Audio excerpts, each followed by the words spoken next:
السلام عليكم، كي دايرين؟ لاباس عليكم؟ نتمنى تكونوا بخير وعلى خير.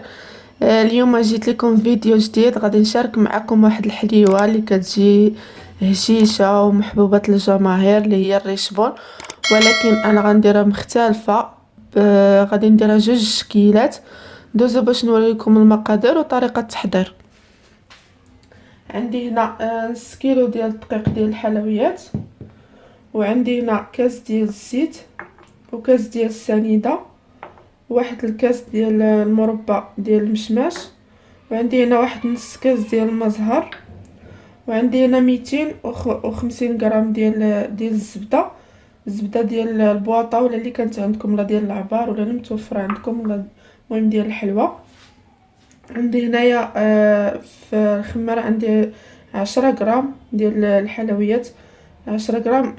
المهم خماره ديال وزن 8 غرام ونص ديالها، المهم 10 غرام. وعندي هنايا الفاني، شاشيه ديال الفاني 7 غرام. وعندي هنا واحد معلقه كبيره ديال الكاكاو، معلقه كبيره.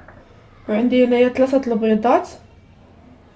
وهنايا الكوك عندي 125 غرام ديال الكوك او جوز الهند. وعندي هنا واحد النكهه ديال البرتقال ولا الليمون. هنا غادي ندوزو باش نخلطوا العجين ديالنا او العجينه ديالنا ديال الحلوى. هاد الحلوى راه كتجي، غادي نجيب واحد القصريه ولا فاش ما كترتاحوا تخلطوا قصريه ولا اناء بحال هكا.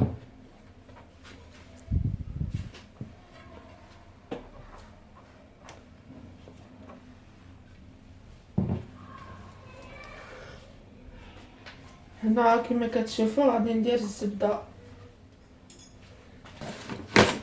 هنا في القصريه ديالي غادي ندير الزبده هي الاولى بحال هكا. غادي نزيد عليها السكر،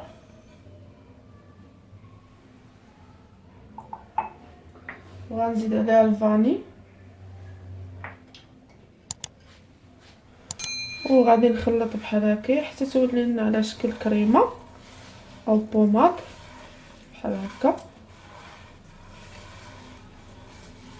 الزبده تكون بحال المطبخ باش تجيكم ساهله في تخلطوها. كما كتشوفوا كنخلطوا السنيده مع الزبده بحال هكا حتى كتولي لنا على هذا الشكل. كنزيدوا الزيت وكنخلطوا بحال هكا.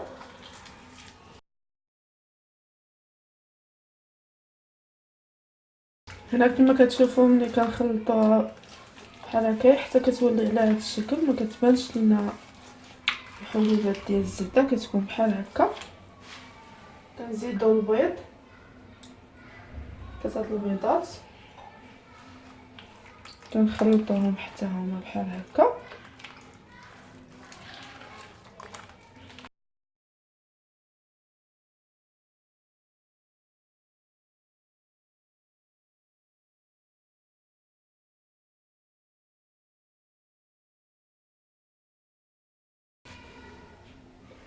هنا غنبدا نضيف الدقيق بشويه بشويه حتى نجمعوا العجين ديالنا ولا الخليط بحال هذا الشكل هكا. هانتوما كنعجنوا ما والو، غير كنجمعوا الخليط ديالنا، والخماره كنخليوها هي الاخرى حتى كنقربوا نجمعوا العجين وكنديروه.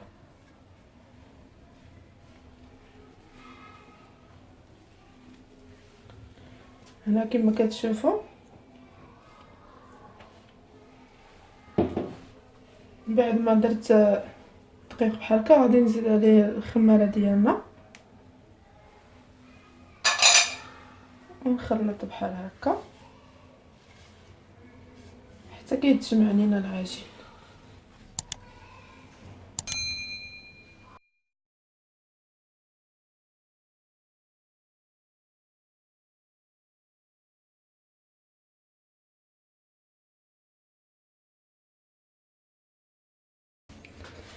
هنا كما كتشوفوا من بعد ما جمعت العجين ديالي كتكون بحال هذا الشكل، كتكون هكا لينه ورطبه بحال هكا. غادي نقسمها على نصفين، على جوج هكا. هاد النصف غندير ليه الشكلاط، وهذا النص غادي ندير ليه الكاكاو في واحد النص، وواحد النص غادي ندير فيه النكهه ديال البرتقال.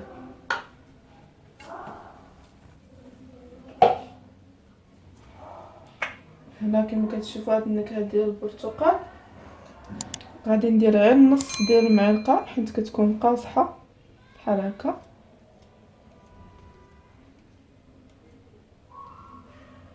على هاد الشكل بحال هكا، نص الراس ديال المعلقه، ماشي حتى نص الراس ديال المعلقه.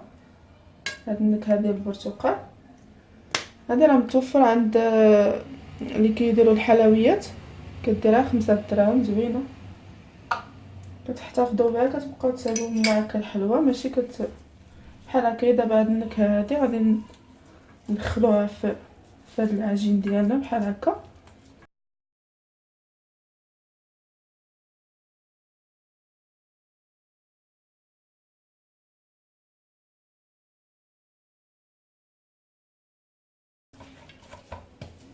كيتبدل اللون ديالها، شفتوا كيفاش كتجي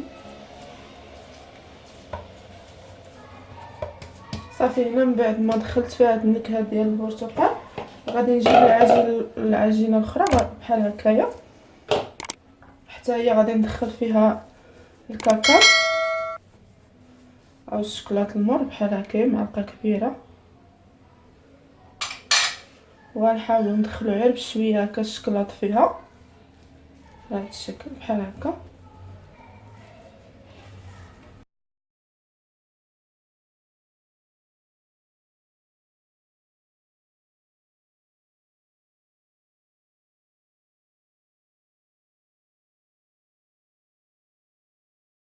او هاد الكاكاو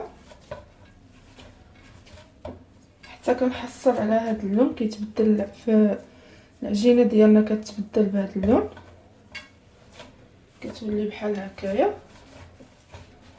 وكيوليو عندنا جوج شكيلات بعجينه وحده. كتجي ساهله، يمكن لكم تخرجوا منها حتى اكثر، حتى 4 اشكال. نتوما تفنوا فيها، خرجوا فيها 4 اشكال 3 اشكال على حساب. المهم انا هنا خرجت فيها، درت فيها جوج شكيلات يجعل البركه. هانتوما كما كتشوفوا هنا عندنا جوج شكيلات، وحده بالبرتقال وحده بالشكلاط. اللي كيعجبو الشكلاط واللي ما كيعجبوش الشكلاط. هنا كما كتشوفوا جبت الطاوه ديالي، فرشت لها هاد ورق الزبده. الا ما توفرش عندكم كدهنوها غير بالزبده وترشوها بالدقيق بحال هكا كما كتشوفوا، ولا ما ترشوهاش كاع، المهم على حسب الطاوه اللي عندكم. هنا غادي نبداو ديال الشكلاط، غنشكلوها على هذا الشكل، كويرات بحال هكايا، بحال الشكل ديال الريشبون نيت. كتجي هشيشه. هذه ديال الشكلاط كتحاولوا تقادوا لها الحجم اللي بغيتو حيت ما كتزادش، يمكن هذيك البيضه تقدر تزاد. دابا على هذا الشكل بحال هكا كنحطوها بحال هكا، وكنبقاو بحال هذا الشكل حتى كنكملوهم. كنسخنوا الفران ديالنا، كندخلوها طيب من التحت ونشعلوا عليها من الفوق، بالنسبه اللي كيشعل الفران من الفوق. التزيين من غنخرجوها من الفران غنوريكم كيفاش غنزينوها.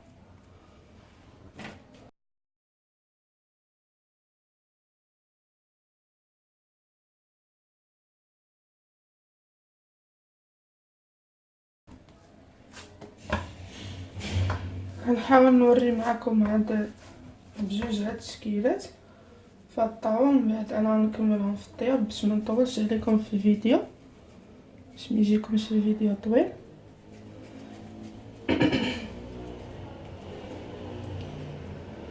هنا كما كتشوفوا هذا الشكل ديال الشكلاط والشكل ديال هاد البيضه اللي بنكهه الليمون.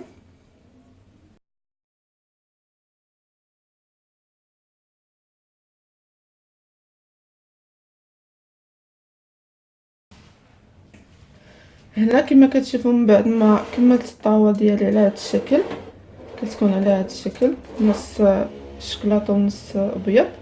دابا غادي ندخلها للفران طيب ونوري لكم كيفاش غادي نزينوه.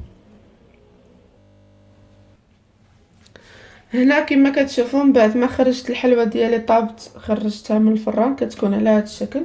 هنا باش غادي نزينوها غادي ندير الكوك في هذا الطبسيل بحال هكا، وهنايا غادي نصايب هذاك الكاس ديال المربى اللي وريت لكم في التقديم، ندير في بحال هكا.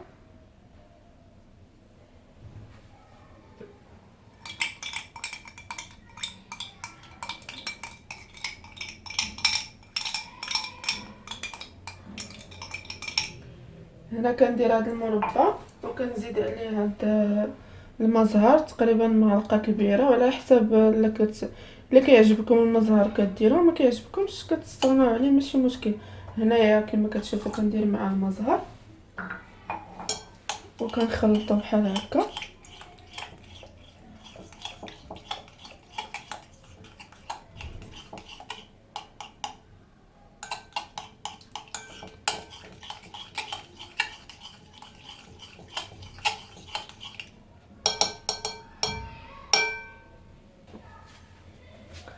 هنا كنبداو بهاد النيت ديال الشكلاط بحال هكا على هاد الشكل هكايا. كنمرمدوها كنطفيوها مزيان في هاد المربى بحال هكا،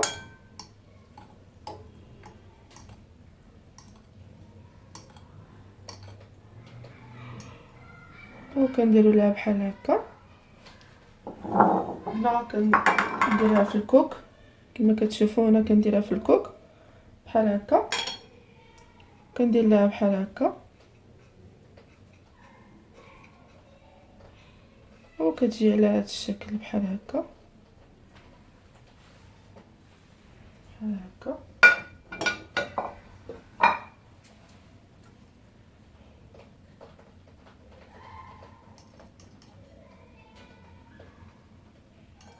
هنا نوري لكم كيفاش كندير ليها.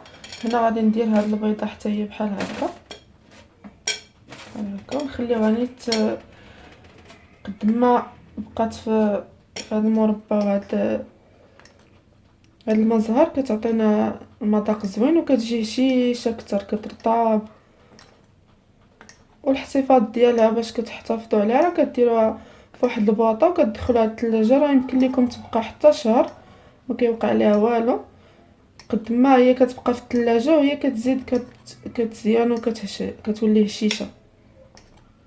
هنا كما كتشوفوا بحال هكا كنبقى مستمره بحال هكايا حتى كنكملوا الشكيلات ديال الحلوه ديالنا بحال هكا على هذا الشكل هكا.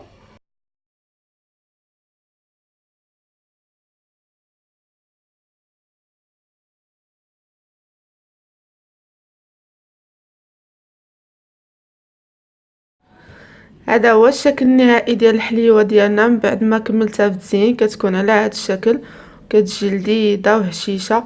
نتمنى تعجبكم وتجربوها، وما تنساوش تشتركوا معايا في القناه اللي مازال ما مشتركش يشترك معايا ويضغط على الجرس باش يبقى يوصلوا الجديد. وبصحه والراحه.